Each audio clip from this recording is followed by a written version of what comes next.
Bueno, están todos adentro.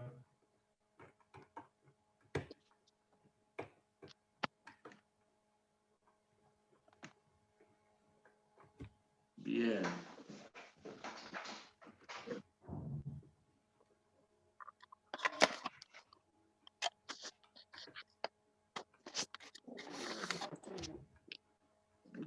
Bueno, buenas tardes. ¿Se me escucha bien? Perfecto. Sí, sí. Muy bien. Bueno, buenas tardes a todos. Bienvenidos a todos. Bienvenidas también. Es la verdad una alegría hacer este tipo de encuentros donde diferentes disciplinas, diferentes profesionales, experiencias y saberes se encuentran para poder expresar parte de una inquietud que palpamos en la población que nos consulta, en la sociedad, en los medios de comunicación, y después, incluso, si da, poder charlar entre nosotros algunos temas o hacer coincidir las diferentes disciplinas en alguna pregunta que nos hagan. Les advierto que la idea es que las preguntas las hagan por chat. El chat los va a estar leyendo Sebastián Gulín, que está asistiéndonos, el licenciado Gulín, en esta conferencia. Voy a pasar ahora a presentar a los oradores. En primera instancia está el doctor Felipe Fiolo, cirujano especialista en bariátrica, director del equipo de bariátrica justamente del HPC de Mar del Plata y expresidente, presidente saliente de la Sociedad Argentina de Cirugía de la Obesidad. Un gusto tenerlo al doctor Fiolo, realmente un referente en este tema, que es una práctica que está mostrando una solución que no teníamos hace no tantos años, no la teníamos, y que hoy se está utilizando más y más con un éxito según estudios de seguimiento muy buenos. Tenemos también a la licenciada María Valls, especialista en obesidad y trastornos por atracón, coordinadora de grupos de trastornos por atracón en clínica de familia. María tiene un recorrido en el campo de la psicología de la obesidad y el trastorno por atracón, que justamente es uno de los temas que ella va a abordar, ¿no? Las características particulares que tienen estos pacientes en el área psicológica, que es donde tienen justamente enormes dificultades y por donde fracasan muchas veces los tratamientos. La licenciada Florencia Surace, nutricionista, especialista en obesidad y trastornos alimentarios, va a hablarnos de algo que yo creo que es muy interesante, que tiene que ver con toda esta mitología de la comida saludable, de la alimentación saludable, ¿sí? Con todas las cuestiones ligadas a los tratamientos restrictivos. Es decir, vivimos realmente rodeados de mitos, falsedades y mentiras flagrantes respecto a esta temática. Todo el mundo cree saber qué es la nutrición y la gente no sabe qué es la nutrición. Cree que la nutrición es seguir el papelito que le han dado alguna vez o seguir la última dieta de moda que algún medio o alguna red social publica. Esto es mucho más complejo y espero que en ese sentido Florencia nos pueda ayudar. Finalmente hablaré yo. Soy Fabián Melamed, director de Clínica de Familia. Tengo mucha experiencia en trastornos alimentarios. Soy miembro Fellowship de la Academy for Eating Disorders de Estados Unidos y coordino de manera integral y general los programas de trastornos de alimentación de esta institución. En mi caso voy a hablar de, siguiendo un poco la temática de la conferencia, voy a hablar de los trastornos del hipercontrol a los trastornos del descontrol, para hacer un pasaje por el abanico general de los trastornos alimentarios y hacer una actualización de estos temas al día de hoy. Bueno, comenzará la conferencia según agenda. Y ahí me perdí. Que me diga el coordinador, por favor. María. María, muy bien. La licenciada Valls, por favor. Bueno, buenas tardes a todos.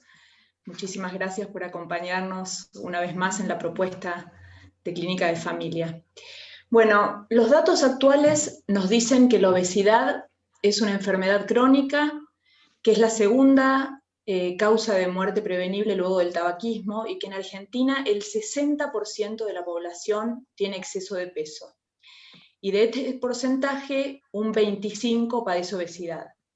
El enfoque que vamos a plantear hoy aquí en la reunión para abordar la patología es el psicosocial, que en general durante muchísimo tiempo no se ha tomado en cuenta, porque lo que se proponían, como decían Fabián y lo que después va a hablar la licenciada Surace, eran las dietas hipocalóricas, restrictivas, prohibitivas, buscaban que el paciente haga actividad física, digamos que salga del sedentarismo, o sea, la ecuación era menor ingreso calórico y mayor gasto energético. Pareciera una lógica muy simple, ¿no es cierto? Pero no lo es. Hoy se sabe que es imposible de sostener. Es una mirada estrecha y reduccionista. Ha hecho muchísimo daño en la calidad de vida de las personas, generando falsas expectativas. Nosotros muchísimas veces nos encontramos en el consultorio con pacientes que vienen deshechos, de toda una vida de ir de consultorio, de profesional en profesional, obteniendo resultados indeseables y generándose un estado de ánimo deplorable. La pregunta que surge es, ¿qué es lo que engancha de las dietas? Porque hay personas que siguen buscando resultados mágicos. Bueno, paso a contarles. Estudios dicen que los primeros 6 meses de las dietas funcionan. Se llama el periodo de luna de miel y el 80% de los pacientes bajan de peso. Luego, entre los 6 y los 24 meses de iniciada esta dieta, la ganancia de peso comienza a ser abrupta. Y a los 5 años, solamente el 5% sostiene el descenso de peso. O sea, de un 80% en los primeros 6 meses, que es donde se genera un refuerzo positivo, por eso casi todas las personas vuelven a querer intentar y a buscar metas ideales, solo el 5% logra el sostenimiento luego de 5 años. Por esto mismo, los primeros tiempos, la gente queda enganchada, queda engañada, y cuando las cosas comienzan a salir mal, porque los resultados no son los esperados, surgen profundos estados de angustia, de desesperanza y en algunos casos hasta cuadros clínicos como la depresión. Durante mucho tiempo se les hizo creer a las personas que volvían a aumentar de peso porque eran vagos, porque no cerraban el pico, y otras estigmatizaciones muy crueles, dicho sea de paso, porque no podían sostener la dieta. Hoy se sabe a través de estudios científicos de todo el mundo que es imposible porque ningún ser humano está preparado para sostener descensos de peso tan abruptos. Es cuestión de un rebote biológico. Por eso los tratamientos nuevos trabajan en cambios de hábitos alimentarios, no prohibitivos, que no significa descontrolados, en donde el descenso es más lento, es más seguro y es más sostenible en el tiempo. En sesión terapéutica se trabaja pidiendo registro al paciente de sus emociones. Los nutricionistas por lo general piden el registro alimentario, en qué hora comen, con quién comen. Nosotros paralelamente y en trabajo de equipo trabajamos el tema de sus emociones, de sus impulsos, cómo regula las emociones, qué creencias tiene acerca de la comida, de los vínculos con los cuales las relaciona y demás. En la población que padece obesidad hay un 30% de casos mal diagnosticados, ya que se trata de pacientes con otra patología, por lo tanto su tratamiento y abordaje deben ser diferentes. Estamos hablando de un trastorno de la conducta alimentaria con el mayor porcentaje de casos en la actualidad y se denomina trastorno por atracón. Es un trastorno alimentario del descontrol, con ausencia de la conducta compensatoria típica de la bulimia nerviosa, como puede ser la autoinducción al vómito, abuso de laxantes, ayunos, ejercicios físicos en exceso. Estas cosas, estas conductas compensatorias no se encuentran en el trastorno por atracón. Si llega a un correcto diagnóstico de esta patología cuando el descontrol aparece por lo menos una vez al mes, una vez a la semana, perdón, durante los últimos 3 meses. Hay pacientes que llegan a consulta y nos dicen que han tenido atracones durante toda la vida, ¿sí? O sea, no es que tienen que ser en los últimos 3 meses. Lo que pasa es que no se ha diagnosticado bien. Entonces, por ahí han ido nutricionistas no formados en el tema, se les da un papelito, se les da un plan alimentario congruente a lo que a ellos les gusta, y sin embargo el fracaso es, digamos, siempre ocurre lo mismo, o sea, no lo pueden sostener. ¿Por qué? Porque lo que pasa tiene que ver con una cuestión impulsiva, no por otro tipo de cuestión, ni porque sean vagos, ni porque les gusta la comida.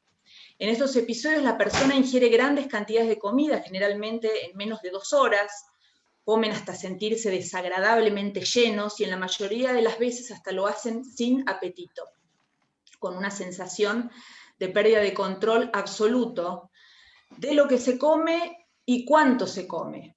Y luego de esto aparece un sentimiento de culpa, de vergüenza, de enojo, de desesperación, de decepción y en algunos casos hasta autocastigo físico. Los atracones ocurren normalmente a solas, por eso suele suceder que muchas veces cuando citamos a la familia, al consultorio, a la red de apoyo del paciente, ellos observan que ha habido en los últimos tiempos, en los últimos años, cambios notorios de peso, ¿sí? Suben y bajan, cambios notorios en el humor, cambios notorios en un día van a un cumpleaños, otro día no van, algunas veces comen mucho, algunas veces no. Lo que pasa es que muchas veces no saben desde dónde intervenir, les da vergüenza, les da temor a que la persona reaccione mal. Y desde parte del paciente, claramente, también tienen muchísima vergüenza, no saben cómo pedir ayuda, se han acostumbrado a no pedir ayuda, se han acostumbrado a callar sus emociones, a no confiar y a creer que todo lo pueden resolver por sí solos. Tener un problema de ingesta compulsiva afecta la calidad de vida de las personas en general. Y hay 2 rasgos psicológicos muy comunes en las personas con trastornos de la ingesta compulsiva. Uno es la autoestima deteriorada y el otro es el perfeccionismo. Lo del perfeccionismo se ha incrementado con las dietas, ya que si se buscaran resultados exitosos, pero posibles, sería una cosa. Pero cuando se busca lo imposible o el peso ideal, el fracaso aumenta y la autoestima sufre aún más daños. La depresión es un efecto secundario, en ocasiones, de las 2 patologías anteriormente mencionadas, aunque también hay veces que la depresión es la que origina la obesidad o el trastorno de la conducta alimentaria. Para que pueda quedar claro de qué hablamos cuando hablamos de atracón, me parece sumamente importante decir que es lo más parecido a la adicción a una droga. La diferencia es que el objeto de adicción es legal, que se encuentra en todos lados, en cumpleaños, en nuestra alacena y en las despensas de todas las esquinas. No toda ingesta excesiva de alimentos significa descontrol.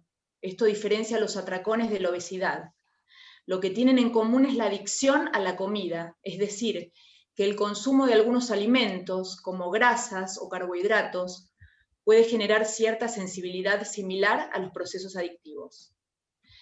Lo que tienen trastornos alimentarios enfatizan principalmente en el descontrol, y los que padecen obesidad en la sobreingesta y en una elevada frecuencia de las mismas.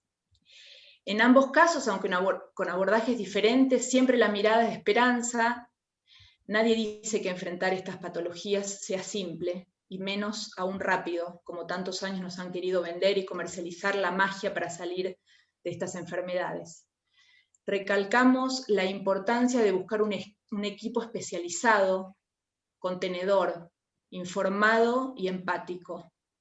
Que el cambio de hábitos en la alimentación sea paulatino y sostenible, que no se trata de una carrera de 100 metros, se trata de una carrera larga que es la vida y poder transitarla con el mayor bienestar físico, mental y emocional posible es el objetivo a lograr por todos nosotros. Muchas gracias. Bueno, bien, gracias María. Vamos a continuar ahora, según agenda, Sebastián Meirás. Sí, con Florencia Surace, que nos va a hablar de cambios en los hábitos alimentarios y también de una mirada crítica sobre la alimentación saludable. Gracias. Licenciada en Nutrición, Florencia Surace. Buenas tardes a todos, a ver si me escuchan bien. Bueno, yo les quiero comentar lo que me ocurre a mí habitualmente, que es que la gente llega al consultorio pensando que sabe qué es lo que tiene que comer, pero que no puede hacerlo solo. En parte es cierto y en parte no. O sea, realmente no fuimos educados sobre lo que tenemos que comer. Todos comemos desde el primer día que nacemos hasta el día que nos morimos y es el único proceso fisiológico que decidimos por nosotros mismos. Sin embargo, nunca nos instruyeron sobre qué es lo que necesita nuestro cuerpo. Claramente lo hacemos a voluntad y la mayoría de la gente también busca que uno lo solucione mágicamente, es decir, que les pueda dar todas las comidas que ellos quieren, con todo el gusto y el placer de comer, y aún así tener resultados. Mira, es un proceso, es un aprendizaje y es una negociación el lograr una pérdida de peso o comer saludable. Y muchas veces, a partir de intentarlo con soluciones mágicas, encontramos casos terribles y situaciones muy complejas. En este momento está de moda, que ya lo deben haber escuchado, el AMPK, el Social Food. Bueno, hace un tiempo atrás estaba el café verde, las nueces de macadamia, el Metabolic Club, y si me remonto bastantes años atrás, y si alguno tiene esta edad, se va a acordar del arceligazol reductor y la lecitina de soja.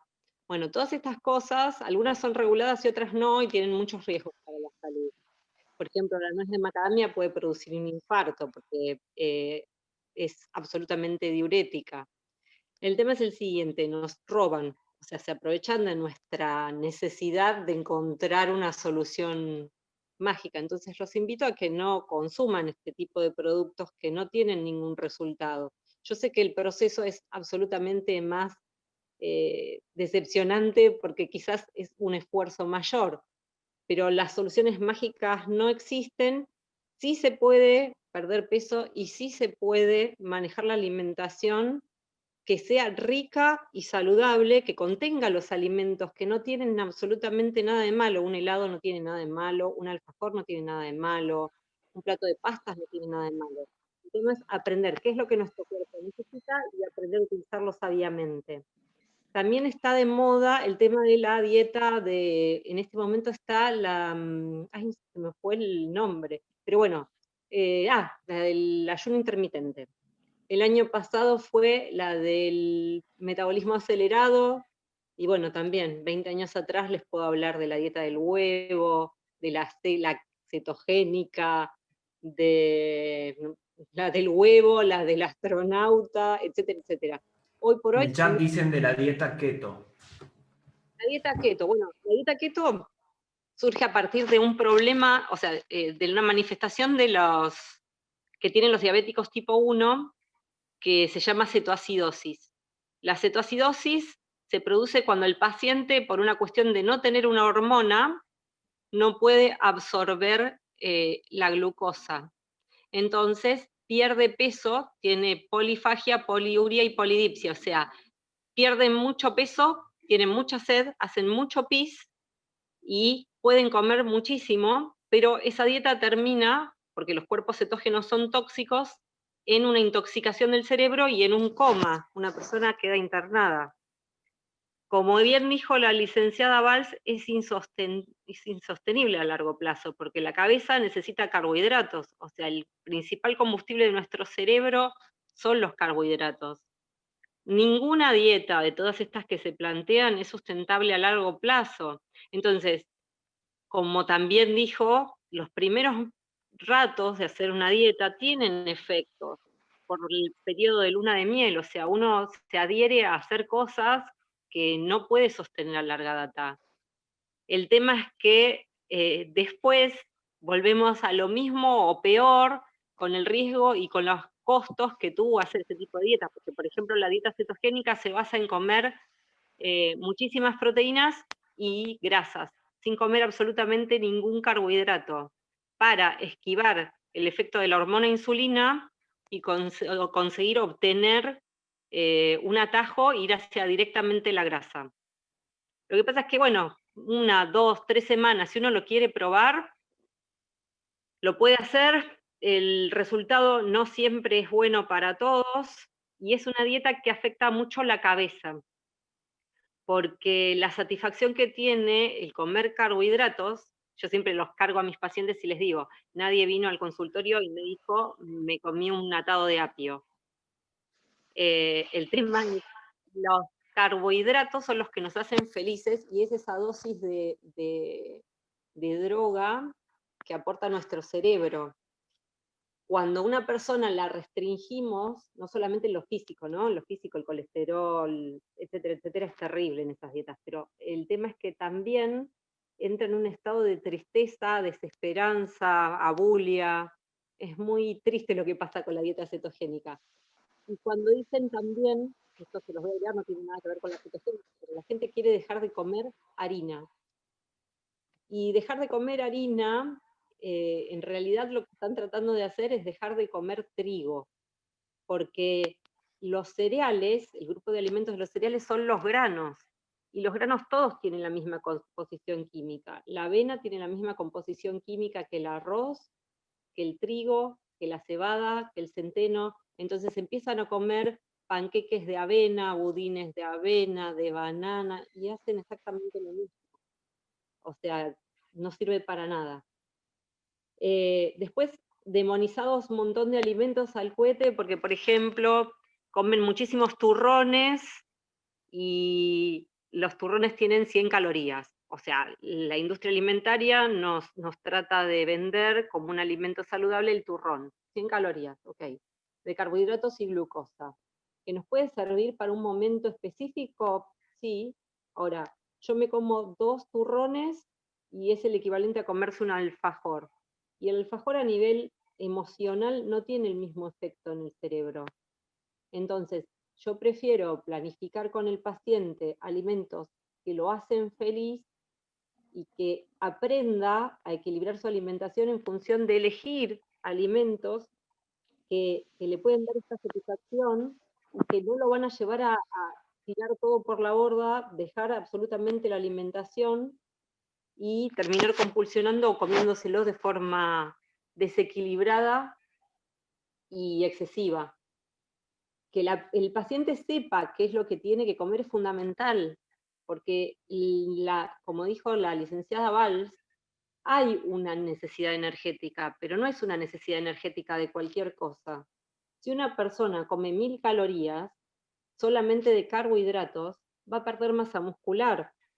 Si esa persona come 1000 calorías solamente de grasa, va a quedar absolutamente emaciada, sarcopénica, con pérdida de masa muscular también. Y si la persona come solamente de proteínas, le va a faltar energía al cerebro. No es tan sencillo hacer experimentos, y ninguno es sustentable. Entonces la idea es que los invito, ¿no?, a que intenten aprender qué es lo que lleva nuestro cuerpo y aprender a comer las cosas ricas también de forma saludable, porque no se puede vivir sin comer facturas, sin comer sanguchitos de miga, sin comer helado. Simplemente hay que saber cómo acomodarlo para que no nos afecte ni en el peso ni en la salud, ¿sí? El tema es el siguiente. Nadie sabe qué es una proteína, qué es un carbohidrato, qué es una grasa. La gente se guía por lo que nos venden en televisión, y en televisión nos ofrecen siempre cereales, porque claramente son los que estimulan el centro pseudocannabinoides, que es la felicidad en el cerebro. Entonces todos queremos comer cereales, entonces empezamos a ponerle harina al yogur, por ejemplo, el yogur con cereales, y no sirve, o alimentos que son falsamente saludables, como por ejemplo el queso.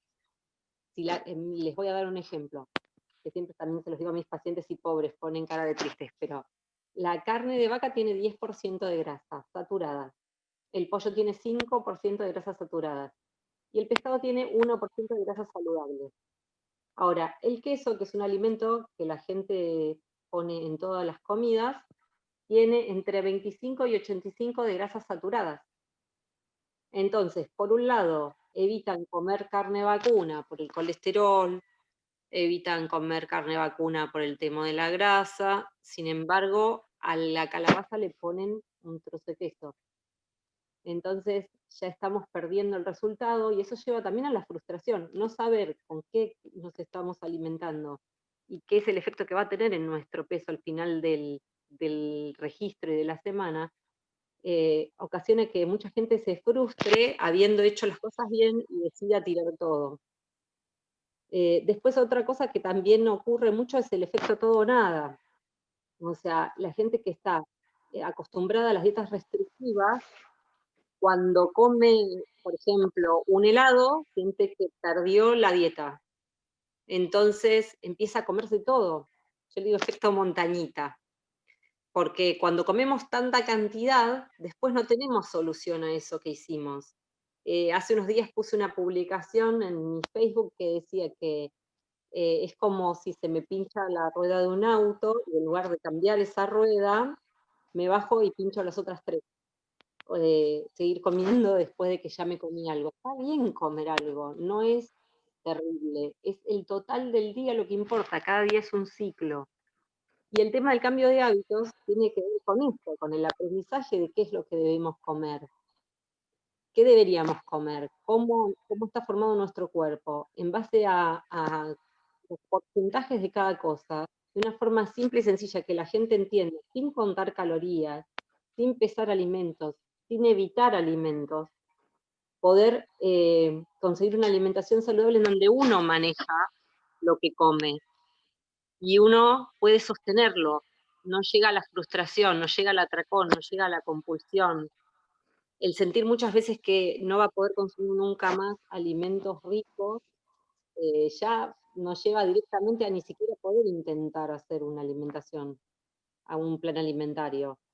Muchas veces también la falta de empatía con el paciente, el no escucharlo y ver por qué es lo que le está pasando. Si la persona está teniendo compulsión alimentaria, muchas veces no alcanza solamente con la mirada del nutricionista, mucho menos el nutricionista le restringe y le da la típica dieta impresa, porque el paciente con esa dieta va a tratar de restringirse más y va a terminar compulsionando. Entonces, la sensación de frustración es tremenda.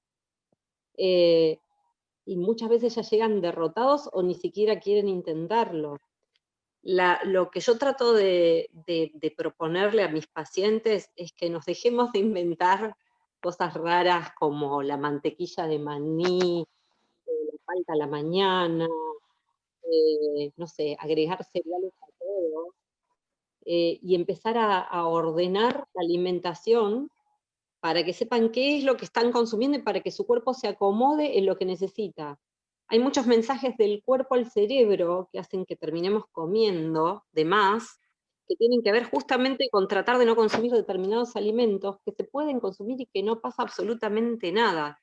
Que no pasa nada con comer un plato de pastas, no pasa nada con comer un par de facturas, con comer un helado, ¿sí? Que se puede bajar de peso y se puede estar saludable comiendo también esto. Hay un porcentaje de grasas saturadas en la dieta que es saludable. Y bueno, también quiero hablar un poquitito, que si me lo permiten, del tema del veganismo, el vegetarianismo como también una moda bastante nociva y perjudicial. No estamos hechos para dejar de comer carne. Ni siquiera, bueno, o alimentos de origen animal. Hay un déficit muy, muy serio, que es el déficit de vitamina B12, que produce déficit neurológico, deterioro cognitivo, depresión, y en algunos casos, si no se toma tiempo, es irreversible. En el caso de la gente adulta, si se detecta por un análisis, se puede corregir con una suplementación, pero ahora estamos enfrente de muchísimos adolescentes que están, sobre todo mujeres, porque somos una población muy susceptible a todas estas cosas, que tratan de dejar de comer alimentos de origen animal. Y casualmente en esa etapa de la vida, la vitamina B12 está duplicada su requerimiento. Después también tenemos el caso de niñitos cuyos padres son veganos o vegetarianos y quieren que los niños sigan este mismo ejemplo. Y yo les quiero comentar que es retroceder 250 millones de años de evolución, porque nuestro cerebro está hecho de grasa y colesterol, y el colesterol es de origen animal. Por ende, nuestro cerebro permitió que llegáramos a lo que es hoy consumiendo este tipo de alimentos. Si a un chico en los primeros 5 años de vida le restringe los alimentos de origen animal y le restringe el aporte de B12, va a tener un chico con retraso madurativo, inclusive con dificultades para desplazarse, para mantenerse en pie, y a veces en forma irreversible. Entonces también los invito a que no tomemos posturas fanáticas, me sale la palabra, pero bueno, que nos informemos con profesionales y no tratemos de ser lo que no somos. O sea, es como si a un perro tratáramos de hacerlo vegetariano. El perro por naturaleza come proteínas de origen animal. Nosotros necesitamos este tipo de alimentos. Si no, vamos a hacer que nuestros niños queden dañados en forma irreversible. La dieta, bueno, porque muchos me preguntan hoy, la dieta cetogénica, que creo que les comenté cómo es, bueno, al mes de realizarla ya empezamos a tener cuerpos cetógenos en el cuerpo, acidosis metabólica y riesgo de tener complicaciones, porque los cuerpos cetógenos son tóxicos para el cerebro.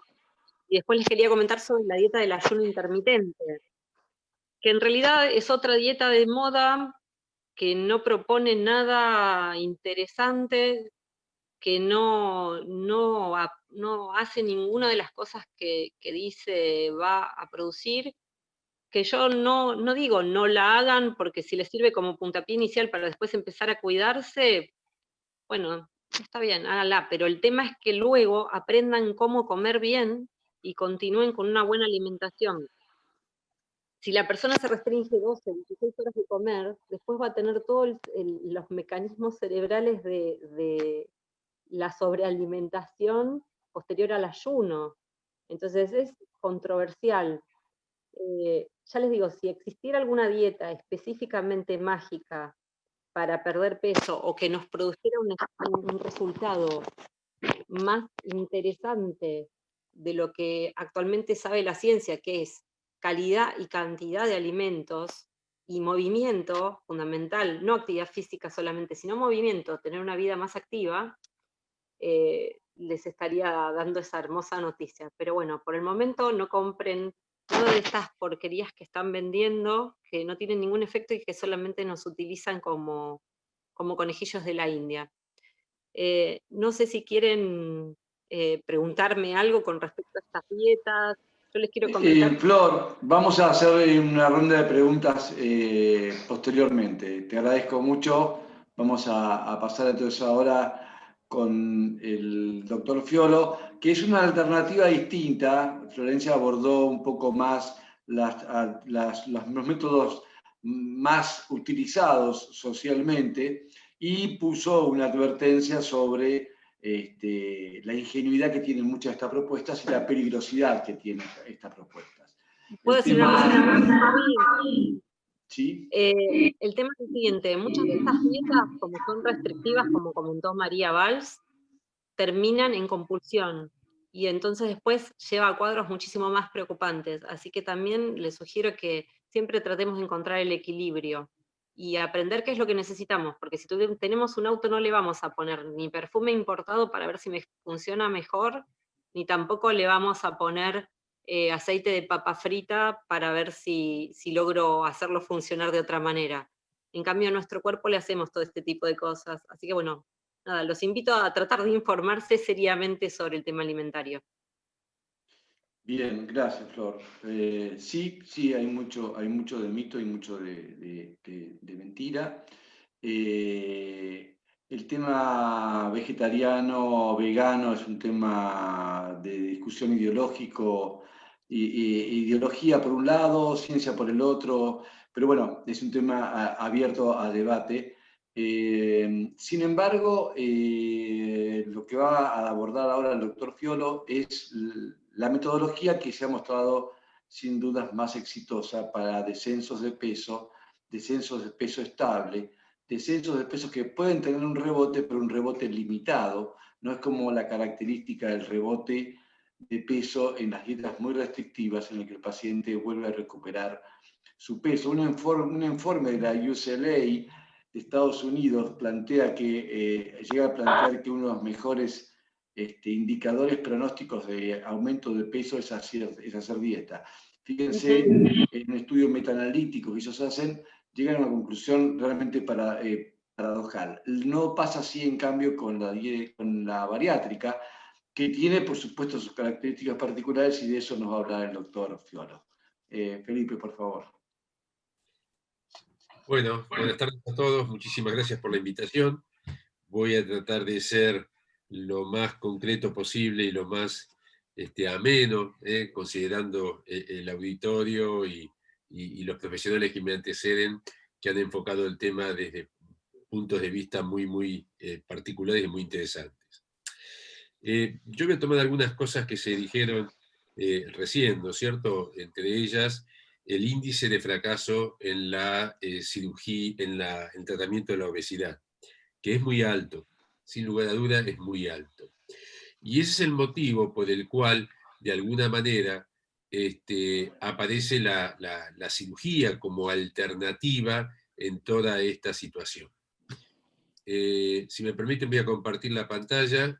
Creo que allí lo están recibiendo, ¿verdad? Sí, perfecto. Les decía que la cirugía hace su irrupción en el tratamiento de la obesidad, fundamentalmente ante la realidad que ocurre, digamos, en el manejo del sobrepeso. Y, digamos, eso lleva aparejado que el índice de fracaso sea tan elevado, que solamente un 5% de los pacientes que logran un descenso de peso lo pueden mantener al cabo de más de un año.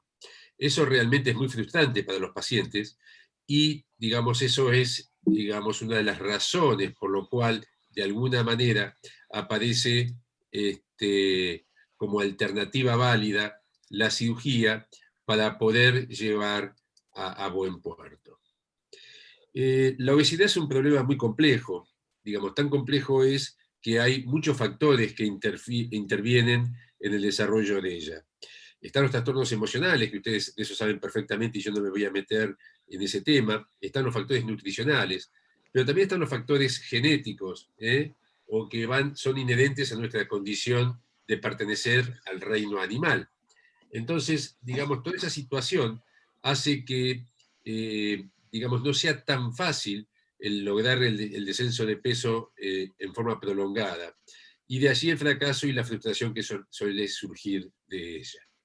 Puntualmente, digamos, me han pedido hablar de la cirugía bariátrica y hacer una referencia sobre a qué nos dirigimos o a qué nos enfocamos cuando hablamos de cirugía bariátrica. Y decimos que cirugía bariátrica es una opción para pacientes cuidadosamente seleccionados con obesidad clínicamente severa. Es decir, no cualquier paciente que tenga sobrepeso o que tenga obesidad va a ser candidato a cirugía. Tenemos que seleccionar bien los pacientes para poder tener los resultados que deseamos.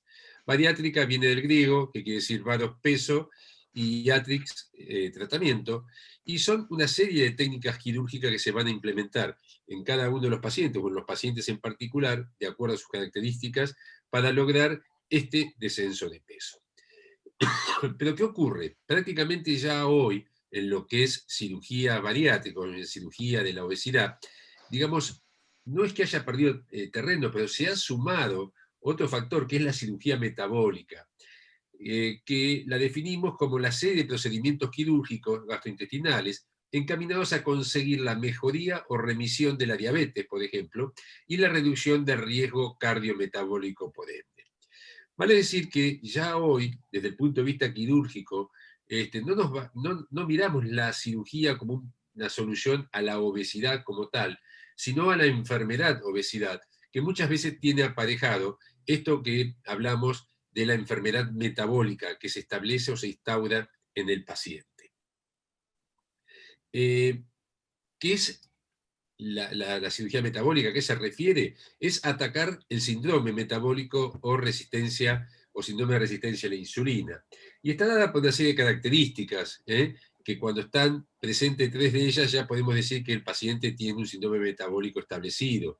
Y en ello tiene que ver fundamentalmente una insulina alta. Hoy hablan de la insulina como una hormona que se va a ocupar de proteger a nuestro organismo de niveles altos de glucosa en sangre.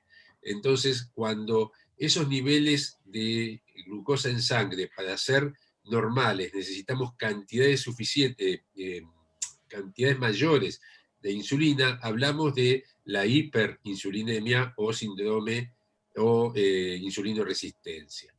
Entonces, esto es el paso previo muchas veces a la diabetes tipo 2. Estas son las características que ven acá para conformar el síndrome metabólico: circunferencia abdominal, presión arterial, glucemia en ayunas, triglicéridos, colesterol. Y si se fijan y analizan, aquellos que más o menos conocen los valores, en cuanto a presión, glucemia, triglicéridos y colesterol, todos están en el punto máximo. Vale decir que todos están a punto de flaquear en el control o en la mantención de los valores óptimos. Como decíamos, el síndrome metabólico es una serie de factores que van a aumentar la probabilidad de sufrir problemas coronarios, accidentes cerebrovasculares y diabetes tipo 2. Y esto es lo que precisamente trata de prevenir la cirugía bariátrica en línea general o la cirugía metabólica. La obesidad trae aparejado distintas enfermedades asociadas. Nosotros decimos siempre, yo digo siempre, que yo no soy cirujano plástico, cirujano estético, entonces no hago cirugías para perder peso, para que la gente se sienta o se vea mejor. Digamos, el descenso de peso y la resultante de este descenso de peso sobre la imagen del paciente no es más que un efecto colateral, un efecto secundario. Pero lo que uno pretende con la cirugía es atacar la obesidad como enfermedad y todas sus posibles consecuencias o alteraciones asociadas a ella de nuestro organismo.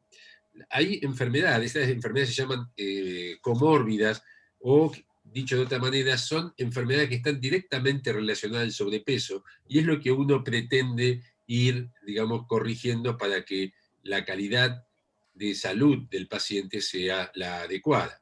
Entonces tenemos que la hipertensión arterial, la insuficiencia venosa, la insuficiencia respiratoria, las apneas del sueño, diabetes, enfermedades cardiovasculares, alteraciones articulares, enfermedades neoplásicas, enfermedades del hígado, alteraciones inmunitarias, depresión, problemas con el colesterol y triglicéridos, la hiperinsulinemia y el síndrome metabólico. Está todo directamente relacionado a la obesidad cuando ésta adquiere ciertos niveles. Ahí María creo que habló un poquitito de los índices de obesidad que hay en la población argentina, y de ellos el 30% tienen obesidad tipo 1, y más o menos el 10 al 12% tienen obesidad tipo 2. Entonces, digamos, la población, que no es solamente un problema de Argentina, nosotros hablamos y decimos que es, digamos, así como tenemos la pandemia del COVID, mucho antes estaba la pandemia obesidad, en el cual realmente es un flagelo que está causando mucho daño en todo el mundo. Para hablar de cirugía tenemos que hablar de evaluación de los pacientes. Como decíamos recién, no todos los pacientes son operados para resolver su problema de obesidad, y cuando uno va a hacer la indicación de qué pacientes van a beneficiarse, necesitamos fundamentalmente la ayuda del equipo interdisciplinario. No hay ningún equipo de cirugía bariátrica y metabólica que trabaje el cirujano solo, como puede ser un equipo de cirugía digamos, de pared, o un equipo de cirugía coloproctológica, en el cual, digamos, se maneja el cirujano con su entorno para poder resolver esta patología. Entendiendo que la patología es muy compleja y que hay muchos factores que hay que atacar, la evaluación de estos pacientes para la cirugía requieren o merecen la evaluación de distintos especialistas, como ven aquí. Entonces vamos a tener evaluación clínica del paciente para ver que no haya ninguna razón médica o clínica que haga que el paciente aumente de peso. Tenemos la parte nutricional, donde se va a abocar fundamentalmente a ver cuáles son las características del paciente con respecto a su alimentación, tipo de alimentación, momento de la alimentación, gustos, preferencias, hasta inclusive si tiene dentición o no completa para poder lograr una buena masticación.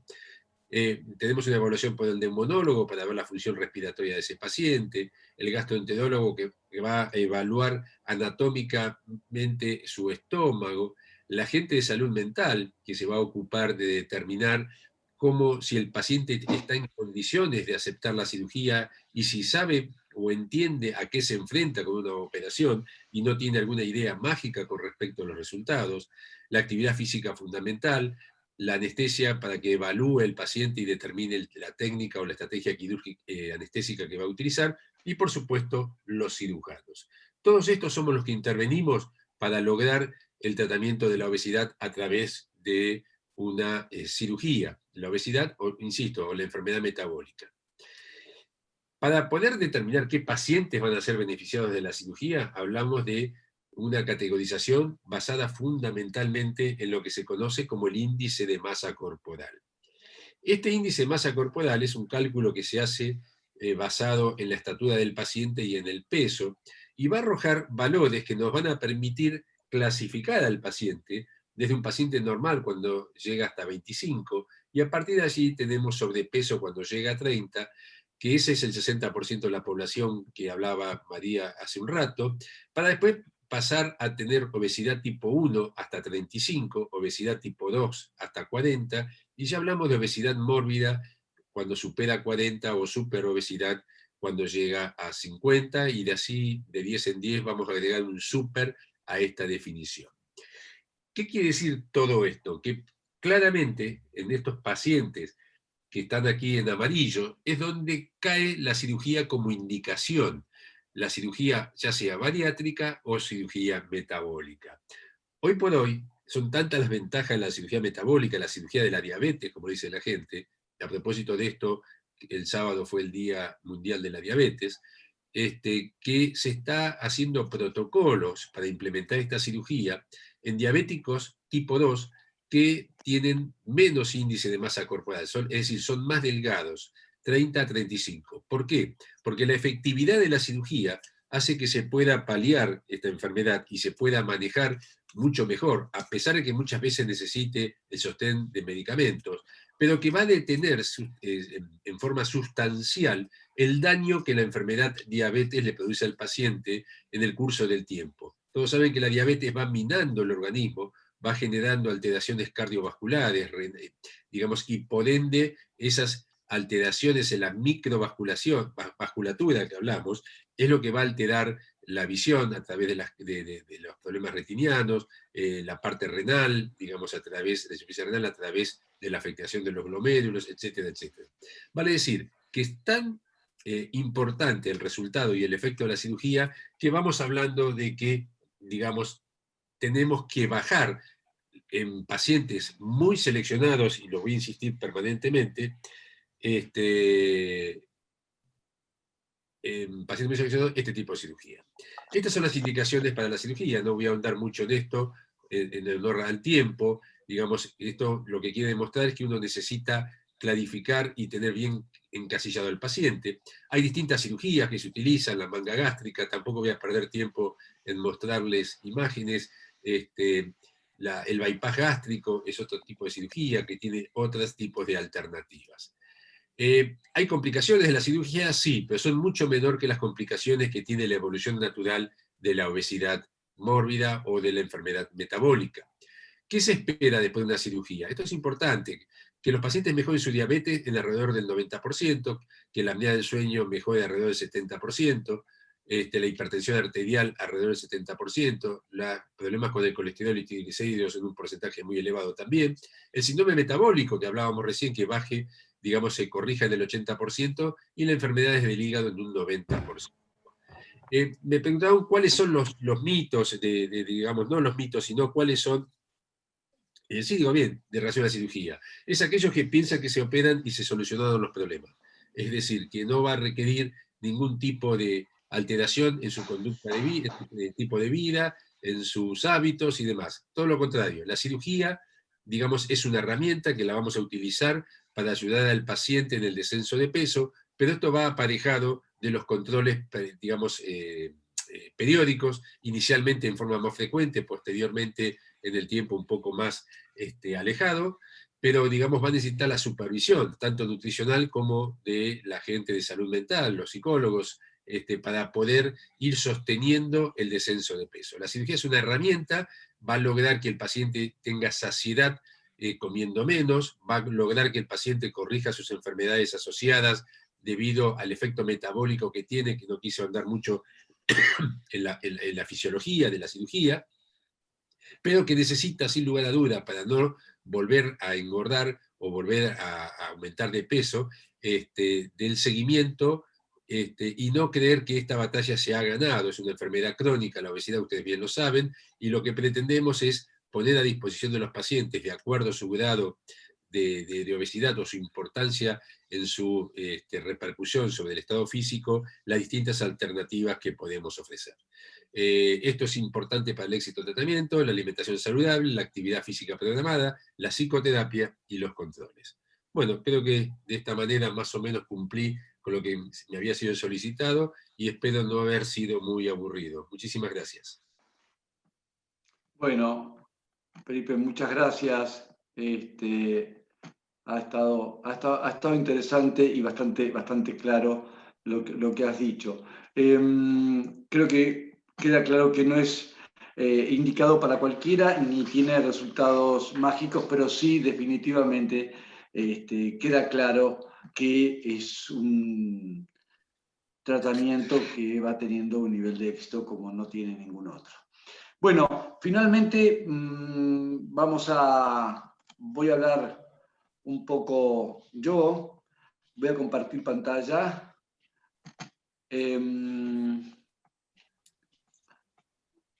A ver. Del control, trastornos de conducta alimentaria, del control al descontrol, algo que de alguna manera nos convocó. Podríamos dividir dentro del campo de los trastornos alimentarios algunas patologías que definitivamente están relacionadas al hipercontrol, otras que tienen alternancias y finalmente las del descontrol. La anorexia nerviosa restrictiva y el trastorno evitativo restrictivo, que es un trastorno que recién se publica en el DSM-5, es decir, hace poco tiempo se lo reconoce como tal, podríamos llamarlo las patologías del hipercontrol. Son patologías donde el paciente, la persona que sufre este tipo de problemas, intenta manejar su alimentación de manera muy acotada, ¿sí? Progresivamente más acotada o rígidamente de manera estable, pero siempre con importantes restricciones, importantes limitaciones. El control se impone y el control se sostiene. No así, por ejemplo, ocurre con la anorexia nerviosa purgativa, que en general, si bien sigue teniendo este tipo de diagnóstico, anorexia nerviosa, debido al peso bajo que tiene, la persona padece de episodios que podríamos definir atracones subjetivos, a veces no, a veces tienen atracones objetivos, sin embargo siguen sosteniendo bajo peso debido a la intensa actividad purgativa. La bulimia nerviosa es ya en este caso peso normal, ¿sí? O ligero sobrepeso, y donde más comúnmente se ha difundido están las alternancias en la conducta, momentos restrictivos, momentos de control, momentos de descontrol, momentos de control y de descontrol, que intentan a su vez encontrar mecanismos para calibrar lo que se ha comido en el descontrol y volver nuevamente al control. El trastorno por atracón es el trastorno del descontrol, es el trastorno más similar a las adicciones y es un trastorno que no está regido por la restricción. simplemente por la necesidad psicológica que urge a alimentarse particularmente con carbohidratos para poder calmar aspectos que tienen que ver con el mundo emocional. Acá claramente hablamos del descontrol, no hay luego conductas compensatorias, no hay un intentar muchas veces nuevamente volver a una dieta muy restrictiva y nada por el estilo. No digo que todos los pacientes se comporten igual, pero la tendencia es esa, al punto tal que el 30%, como dijo María Valls en un principio, de los pacientes que están en programas de obesidad, en realidad son pacientes que sufren trastorno por atracón. ¿Sí? Bien, del hipercontrol al descontrol. Un breve repaso para no olvidarnos que estas patologías no han desaparecido. En un tiempo fueron tan mediáticas que parecía que realmente todo el mundo tenía algún problema en este sentido, y hubo de hecho sobre un diagnóstico. Sin embargo, esta patología sigue estando presente. Fíjense, 2% de las mujeres van a desarrollar anorexia. La subclínica aparece en una prevalencia de un 3% en la adolescencia. Vayan sumando, ¿no? Los que tienen características subclínicas, 6% de mujeres que van a desarrollar bulimia, ¿sí? Bulimia subclínica, 5%, 3.5% de las mujeres y 2% de los hombres desarrollan trastorno por atracón. Y cuando vamos sumando estas cantidades, ¿sí? de estos porcentajes, no se suman de manera directa en estudios epidemiológicos, pero van mostrando que dentro de la población tenemos un porcentaje importante. Y en la adolescencia, en la adolescencia este porcentaje se dispara. Cuando tomamos una muestra más chica, que es la edad adolescente, esta muestra se dispara. Hay etapas entre los 15 y los 25 años donde hay un aumento importante de la prevalencia de estas patologías, algunas de las cuales remiten espontáneamente, ¿sí? Y muchas de las cuales requieren de tratamientos mínimos a máximos. El trastorno evitativo restrictivo. Este es un trastorno sobre el que me quiero centrar particularmente porque es el menos conocido. En realidad, podemos dividirlo en dos: los que son propiamente un TCA, los que son consecuencias de psicopatologías y los que tienen que ver con la hipersensorialidad. Los propiamente TCA son la ortorexia y la vigorexia. Buscando información, me entero que la OMS plantea que hay un 28% de prevalencia. Me pareció enorme. Sin embargo, tenía muy claro que esto era así. En una conferencia en España estuve con una serie de colegas y ellos me comentaban que realmente estaban sintiendo una oleada enorme de consulta de estas patologías, que en Argentina no la veo tanto. Y creo que no pasa tanto porque el argentino tiene en la ortorexia, que ahora les voy a contar qué es, un ideal de manera de comer. La ortorexia significa etimológicamente el comer perfecto. Y tiene que ver con toda esa gente que come prolijito, no come una grasa de más, ni una de menos, ni el carbohidrato, ni el horario, la cantidad. Es decir, es un perfeccionismo definidamente obsesivo, y detrás de este tipo de patologías va desde rasgos obsesivos hasta trastornos obsesivos compulsivos. En realidad, en su forma más grave, es un TOC orientado a la comida.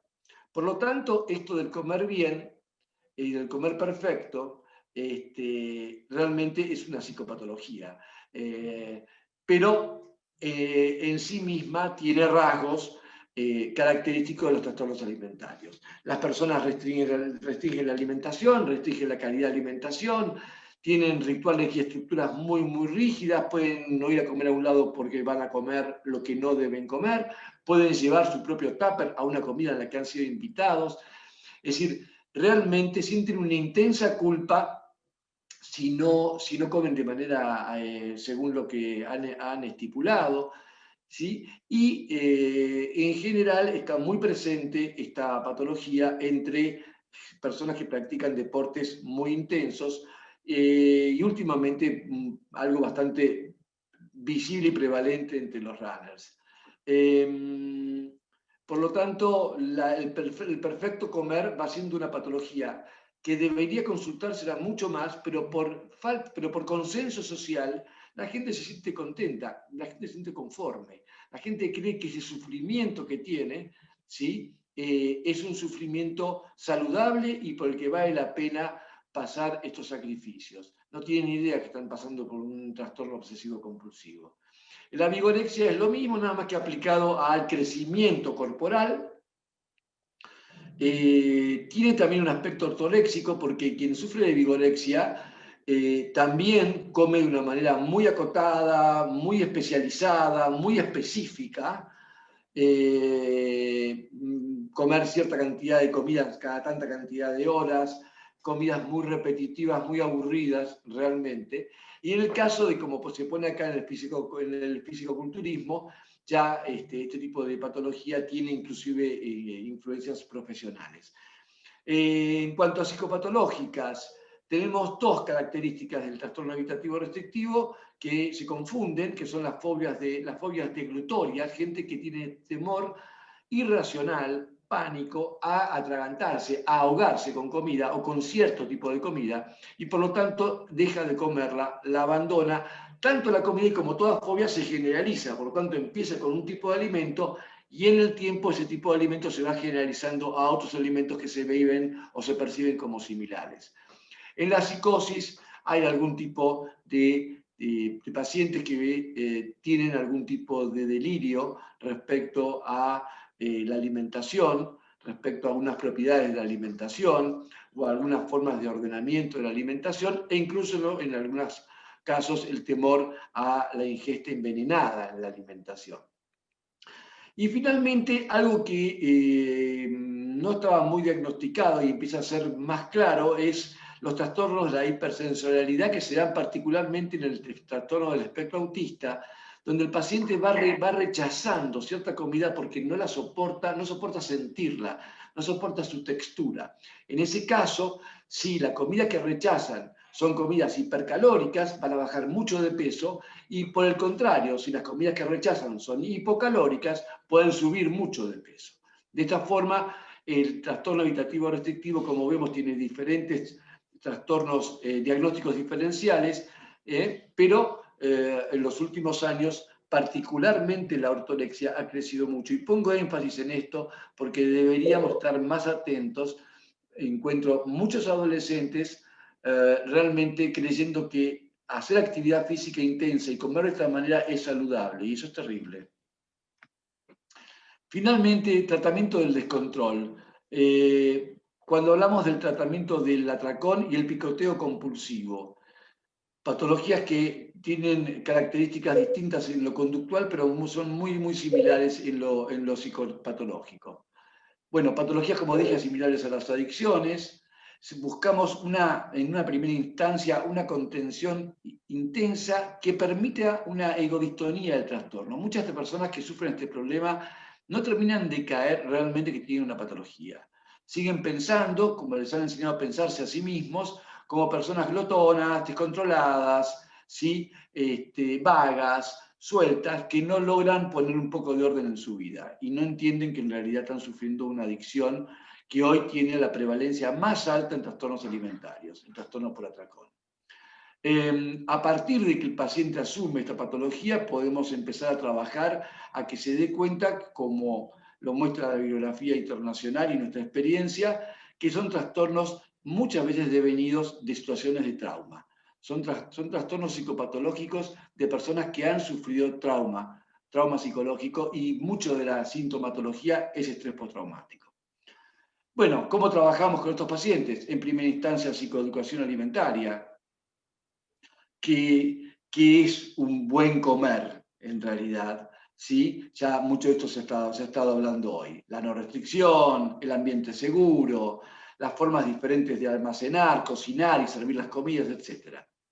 Luego, entrenamiento en condiciones ambientales y habilidades personales de afrontamiento. Esto tiene que ver con afrontamiento de estrés, ¿sí? Con mejor manejo del estrés. Son personas que en general tienen una gran impulsividad y desorden dentro, en el mundo íntimo y privado, pero son muy ordenadas y a veces muy hiperexigidas en el mundo público. Y finalmente, a través de la resolución de este estrés vital, podemos trabajar en una remisión del tema alimentario. Empezamos por psicoeducación, seguimos por un entrenamiento, finalmente por una resolución que al final lleve hacia una terapia progresivamente más profunda, más dinámica, debido a que estos son pacientes que tienen estructuras de personalidad muy particulares. No es solamente arreglando el tema alimentario y las estrategias de afrontamiento que van a poder resolver su problemática. Son patologías que requieren de un tratamiento más largo y que tome en cuenta aspectos de la psicología profunda de quien lo padece. Gracias. Bien, pasamos a la etapa de preguntas. Ahí hay una serie de preguntas que ha dejado la gente que Sebastián iba a pasarnos, a leernos.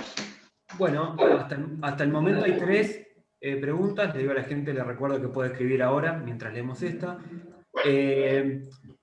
Creo que esta sería para Florencia. Dice, muchos reemplazan la leche por la leche de almendra, por la leche de nuez, por la leche de coco. En las redes te lo imponen a cada momento. Bueno, es un comentario. No sé si querés contar algo de esto, Sí, Flor. hay muchos prejuicios con respecto a la leche vacuna. La leche vacuna es, en el estado que la consumimos hoy, es absolutamente segura, no tiene ningún motivo por el cual no ser utilizada. Está libre, o sea, tiene bacterias por millón, pero está sometida a muchísimos procesos que evitan todas las cosas que le atribuyen a la leche vacuna.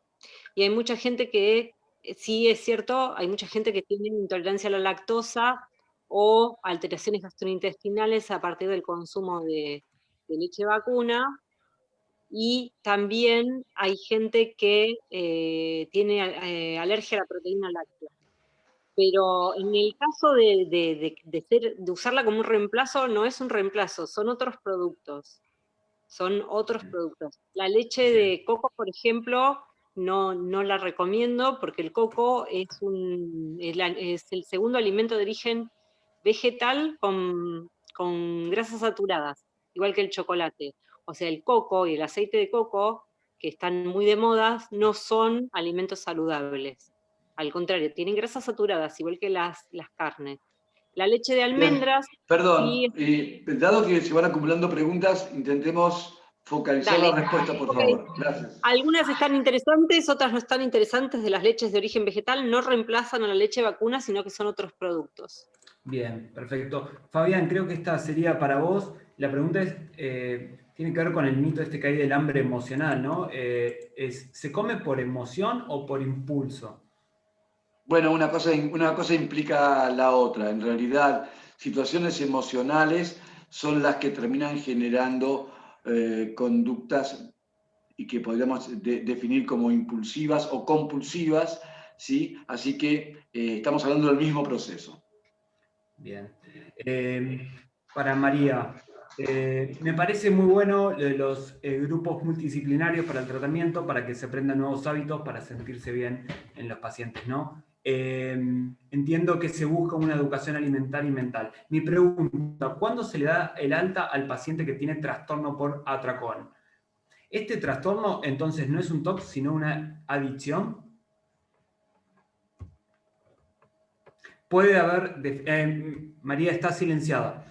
Mientras te digo, termina en una tercera pregunta. ¿Puede haber deficiencias fisiológicas de hormonas como la leptina? Ahí está. ¿Cuándo se le da el alta al paciente? En principio, cuando la calidad de vida de este paciente mejora y en cuanto hay una remisión sintomática. ¿Sí? Hay que recordar que son tratamientos largos, no son tratamientos cortos, que se tienen en cuenta variables psicológicas diversas, y de acuerdo a conversar con todo el equipo terapéutico, uno puede decidir el alta de un paciente. La otra pregunta era si es un TOC o más bien una adicción. Es una adicción, ¿sí? En donde puede haber, como había dicho Fabián hoy, donde puede haber, si hay personas que tienen, además de un trastorno por atracón, puede haber algún tipo de ortorexia, esta perfección en el comer, puede también haber un trastorno obsesivo compulsivo. Y había leído, Sebas, hasta hace un ratito, que decía el tema de cómo se trabaja con la familia. Siempre en todo lo que tiene que ver con trastornos de conducta alimentaria, la familia es un gran sostén para el grupo terapéutico. Es importantísimo trabajar con las familias, para trabajar todo lo que tiene que ver con contención, con ambiente seguro, con las compras en el supermercado, con que la familia pueda entender qué es lo que le está pasando a ese familiar, ¿sí? Porque muchas veces no es por otra cosa que por falta de información que uno no puede contener a la persona de manera adecuada. O sea que la familia se vuelve importantísimo. Familia o toda red emocional, pareja, un amigo, una amiga, grupos de la facultad, lo que sea que uno pueda traer, sirve. Bien, perfecto. Pasamos a Felipe Eduardo Fiolo, el doctor. Hay una pregunta que dice, luego de la cirugía, ¿hay que realizar alguna complementación en alimentación, por ejemplo, vitaminas, etcétera? Y otra pregunta es, ¿qué otras opciones de cirugía puede reforzar la manga gástrica a 10 años de realizada? Bien, empezamos por la segunda. Digamos, básicamente, reforzar, me imagino que ha habido reganancia de peso luego de 10 años o luego de algunos años de la manga gástrica. Normalmente una de las causas por la cual se aumenta de peso es porque el paciente se alejó un poquito de los consejos o de las pautas de alimentación y de actividad, esos famosos cambios de hábito que hablamos al cabo de algún tiempo. Normalmente esa reganancia de peso obliga a que ese paciente se reencauce, vuelva a ser absorbido por el equipo, en el cual tiene que tener un seguimiento por parte de fundamentalmente nutrición y psicología, y si a pesar de ello, y no hay ninguna razón anatómica que justifique ese aumento de peso, bueno, se planteará qué opciones tenemos desde el punto de vista quirúrgico si corresponde. La otra pregunta con respecto al suplemento vitamínico.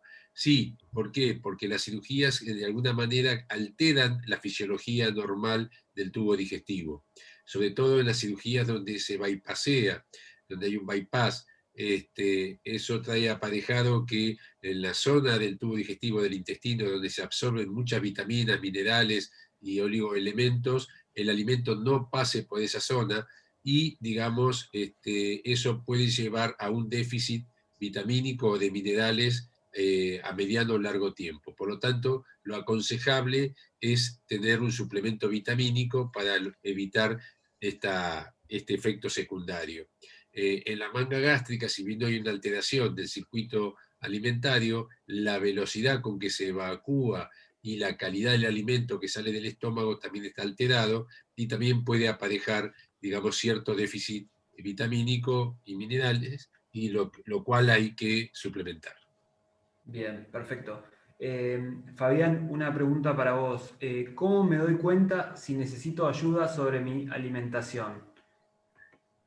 Bueno, en general, nosotros nos encontramos con los pacientes que piden ayuda en el campo de los trastornos alimentarios, es justamente los pacientes del descontrol. El espectro del descontrol es el que tiene conciencia, o sea, lo que se llama, está en situación egosintónica, se da cuenta que algo está mal, que algo no está funcionando de manera adecuada, y por lo tanto pide ayuda. Intenta resolverlo de muchas maneras y termina pidiendo ayuda si no lo logra resolver. El problema es cuando esto funciona de manera egodistónica, es que el paciente no se da cuenta de que tiene un trastorno alimentario. Claramente esto pasa en la ortorexia, esto pasa en las anorexias. No pasa en la bulimia, y en el trastorno por atracón, insisto, el paciente sabe que tiene un problema, pero todavía no lo tiene categorizado como una patología. Por lo tanto, repetime la pregunta, Sebas, que me Sí, un poco. Bien. Mira, justo te leo, ¿cómo sé cuándo necesito ayuda sobre mi alimentación? Y vos estás Bien. hablando de esto de la egodistonía y la egosintonía, ¿no? Bien, sí. Para dar una respuesta, cuando uno se encuentra en un circuito donde se ha perdido la libertad, no hay libertad, en lo compulsivo no puedo no hacer algo. Lo que pasa es que hay pérdidas de libertad que son evidentes para el paciente, y hay pérdidas de libertad que no. Hay pérdidas de libertad que el paciente siente que se está sometiendo a algo por un bien mayor, ortorexia, anorexia nerviosa restrictiva particularmente. En el resto, la gente tiene esta conciencia, pero hay una pérdida de la libertad, en la anorexia nerviosa, en la ortorexia, no me manejo libremente con la comida, no me manejo libremente con el peso, no me manejo libremente con mi actividad física. Tengo cada vez más áreas de mi vida que se van complicando. Empiezo con la relación con la gente, mi nivel atencional, mi mundo social alimentario, un país como el nuestro, donde la comida da vuelta en cada reunión. Es decir, voy perdiendo espacios de mi vida, me voy sintiendo progresivamente cada vez más atado a un pensamiento al que no puedo desobedecer. Creo que ahí nos estamos dando cuenta que necesitamos ayuda.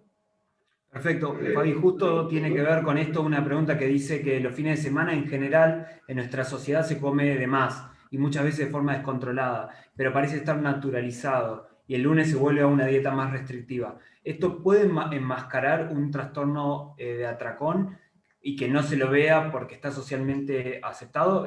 Pregunta para Mari y también para Fabián. Sí, yo te diría que el trastorno por atracón se sufre a solas y a escondidas. Por lo tanto, el día domingo lo más probable es que vean al paciente comiendo de manera más o menos natural. Nadie se permite una pérdida de control descomunal delante de la gente. Bien. Sí, y la persona con un trastorno por atracón le diría a la mujer que preguntó que si algo está sospechando que estaría bueno que consulte. ¿Sí? Que hay una cierta agitación diferente a comer un poco de más el fin de semana en un asado, en una juntada de la familia, sino que hay algo que por ahí siente que se le está yendo de las manos o que está descontrolado. Siempre es bueno consultar con un grupo de profesionales. Bien. Si tenemos 5 minutos más, Flor, te hago un ping-pong de algunas preguntas que salieron acá de tipo nutritivo. A ver. Bien. ¿Kéfir? Kefir es un interesante alimento probiótico, para el intestino es interesante, sí. Lo que pasa es que no está difundido. Es un alimento que no está en el mercado a la venta. Bien. Se regala. Bien. Se aprueba. Bien. Acá algunas personas dicen, por ejemplo, de que ven documentales donde no se come carne y sin embargo se tiene más energía. Mirá, el tema del proceso digestivo, acá el doctor puede decirlo también, el proceso digestivo de la carne es mucho más lento, es más dificultoso. En realidad es más que nada una sensación que tiene la gente, o sea, tiene que ver con lo que quieren lograr, pero en realidad están las proteínas de origen animal. Pueden ser reemplazadas también las carnes por otro tipo de proteínas de origen animal, como por ejemplo el queso y el huevo, pero igual no es lo mismo. O sea, las carnes son necesarias. Es un principio, al principio se sienten más livianos, pero es una fantasía en realidad. Bien, perfecto. Y sobre los jugos verdes, los jugos probióticos. El detox, déjame que diga algo sobre el Ok, detox porque me perfecto. mata, eso me encanta. El tema es así, nosotros tenemos los riñones que nos desintoxican.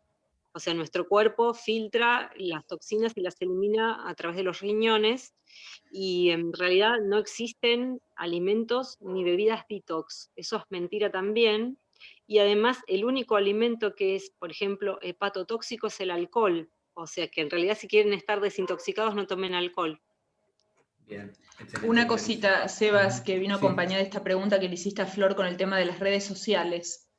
Por favor, cuidado. Está lleno de gente que pregona, que se creen los maestros del bien y que pregonan recetas, cuerpos, modelos, marcas, ¿sí? Está lleno, entonces, a tener cuidado, de nuevo, Bien. insisto, profesionales especializados. Se está tratando del cuidado de nuestro cuerpo, de nuestra salud mental y física. Bien. Buena Bien, aclaración, varios comentaban, sí. Perdón, estamos ya en tiempo. Bien. Yo lo que propongo es lo siguiente, tenemos las preguntas, tenemos los mails de la gente, yo propongo que se distribuyan las preguntas a los profesionales, nos comprometemos todos a devolverles la respuesta, y también avisamos que esta conferencia que está siendo grabada va a quedar en la página de Clínica de Familia, clinicadefamilia.org, Clínica de Familia todo junto en minúscula. ¿Sí? Búsquennos y pueden volver a verla o recomendarla. Quiero agradecer la presencia de todos los invitados. Felipe hoy estuvo trabajando un montón, nos contó, la verdad esta presencia es una presencia con su dificultad, te agradecemos un montón que hayas estado aquí. Florencia, clara, controversial, ¿no? Enojando a alguna gente, pero bueno, bien, diciendo lo que su disciplina le dice, y eso me parece que es muy necesario. Y María, un agradecimiento enorme también a tu aporte a todo lo que tiene que ver con psicología de la obesidad y los trastornos del descontrol. Así que nos estamos viendo en una próxima conferencia. Hay gente que, Fabi, consulta dónde puede hacer una consulta en la misma página, ¿no? En la misma página, por supuesto. Supongo que también así la debe tener el doctor Fiolo en el HPC o Florencia Surace. No sé. Florencia Viñuelas para Todos está poniendo en el chat la página de Clínica de Familia. Yo estoy en la clínica 25 de mayo y el doctor Fiolo en el Hospital de la Comunidad. Así es. Es decir, pero vamos a distribuir las preguntas, o que si hay demandas, vamos a distribuir las demandas, si no, en las páginas de la 25 de mayo y del HPC van a encontrar acá a la licenciada Surace y al doctor Fiolo. ¿Sí? Bueno, muchísimas gracias, que tengan todos muy buenas noches y gracias por su presencia. Gracias a todos. Gracias. A todos. Saludos, muchas gracias a todos ustedes. Un gusto, doctor. Bueno, igualmente, igualmente.